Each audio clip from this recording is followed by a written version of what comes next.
And they've been running the city snowplows now for 29 straight hours. Get that. So now you might be asking yourself, well, where's the proof? Here it is. He wasn't selling enough tickets to fill this Crossroads amphitheater. He was planning to come back to this school. Now, keep in mind, he is armed with a .22 caliber gun at this point. Where residents, as you can see, are already putting out their trash bags for tomorrow morning's collection. And I gotta tell you, if you have to mail something, now's a good time to do it because there was not much of a line at all, and you know that is only going to change in the coming days. And after power was restored in Fayette, officials were faced with another issue after the roof on this building collapsed under the pressure of the snow. It costs less than $3 a day to feed an inmate. That's actually less than going to McDonald's and buying 3 cheeseburgers. Well, tough luck. By then, the seller will be long gone. The driver to this Ford Escape actually just showed up seconds ago, so we're going to help her get this car out of here, and we'll see you at 6.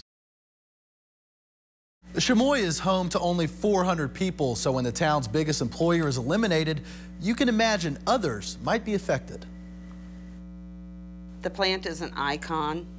For one thing, you know you're getting close to home when you see the smokestacks and the billows. For more than 60 years, the smoke from the Chamois power plant signaled revenue for the town. It's a major employer in the community.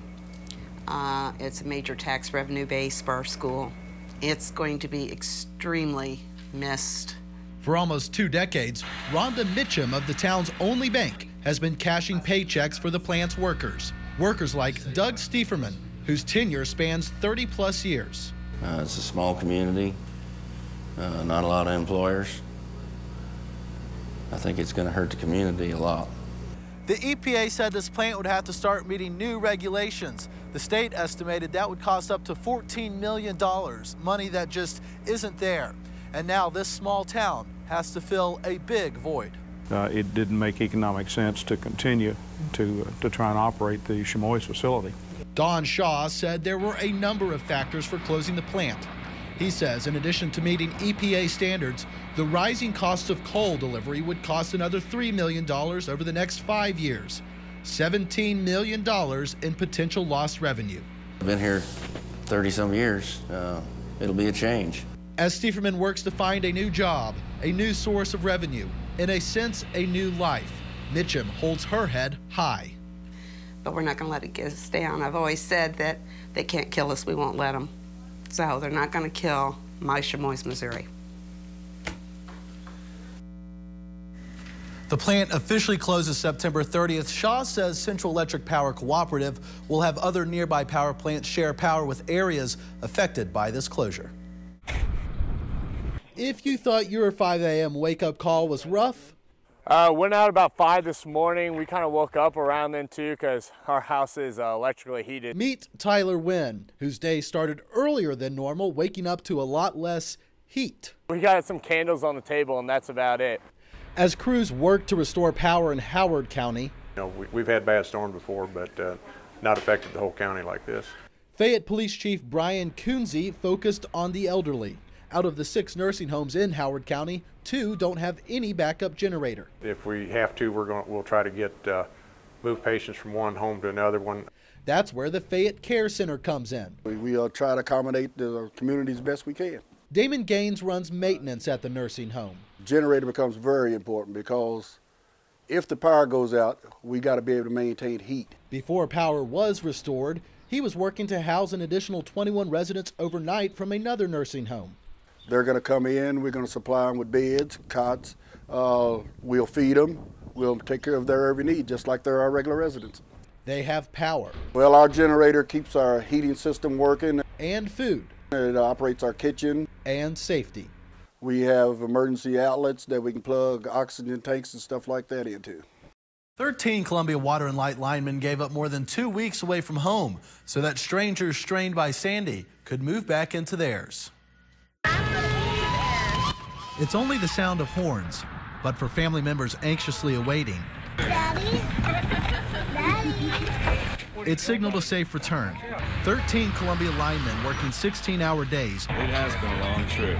Risking their lives in snow and other dangerous conditions to restore power. Thousands of down trees, down power lines, down broken poles everywhere on the ground. I mean, there was trees laying on cars and houses. And Andrew Smith says he's never seen anything like it. and it's those struggling strangers that he'll never forget. They're just like, oh, God, thank you. You're angels from heaven, and you're godsend, and they're just happy we're there. We got a lot of great emails and phone calls from people out east that were just so happy to see those red trucks coming down their street. In dark times, It means a lot. I'm glad I got to go and experience it. it's these hometown heroes who shine through. Would love to do it any day of the week. Target 8 investigation tonight shows a local hotel tried to double the rates after one guest made reservations for an SEC football game months in advance. The woman booked a room in Columbia for homecoming weekend. Then the hotel tried to change the rate, leaving the family no choice but to pay more or find another room. KOMU 8's Dan Kennedy looks into the troubles. Kennett, Missouri resident Tina Brown knows hotels are in high demand during football season. That's why she made reservations at the Tiger Hotel in January for Missouri's homecoming football game in October. We went online to find out when they were going to start taking reservations. We found out that they were, and so we went ahead and booked it, and I put it out of my mind. This email confirms Brown booked one room at $149 a night for 2 nights at the Tiger Hotel. The total, after tax, $331.82. 2 months later, in March, Brown receives this email from the hotel saying, in part, the hotel had trouble processing her credit card in January. It would then be charging her card the $330 for the room. But that wasn't a problem for Brown. The real problem began in July, she says, when hotel management called her asking for more money for the room. Hotel officials say its third-party booking agency booked the rooms at the wrong rate. Brown says the hotel told her she'd now have to pay double, $600 for the weekend, or find another place to stay. I don't hear anything until the last week of July to tell me that I'm going to have to pay double. I'm going to have to do all this. I wasn't doing anything wrong. I reached out to hotel management all week long, but they refused an interview. They did eventually send me a written statement saying, a recent room audit did uncover a third-party booking system error that caused one room type to be oversold. We are certain this is a very limited situation with less than 5 guests being affected. Precautionary steps have been made to ensure this does not happen again. What the statement does not answer is why the hotel would not honor the original rate it promised. The Missouri Attorney General's office says the hotel is legally bound to do that and that the confirmation is a binding legal contract. Ethically speaking, Mike O'Neill of the Better Business Bureau in Columbia says it's bad business. Typically, consumers are told that if they sign a contract, they're held to it by the business. Well, we expect that same sort of contract to be held vice versa. When you've made a mistake as a business, I don't care if it's Tiger Hotel or whoever, you assume that the customer's right. You don't alienate a customer, and that's what I feel like I've been, is alienated. What began as a weekend getaway has turned into a major headache for Brown. Dan Kennedy, KOMU 8 News, Columbia. Brown decided she'll stay in Jefferson City that weekend instead. She's not the only one with complaints about the Tiger. A Georgia fan told us the hotel called him 3 weeks ago, raising his price too.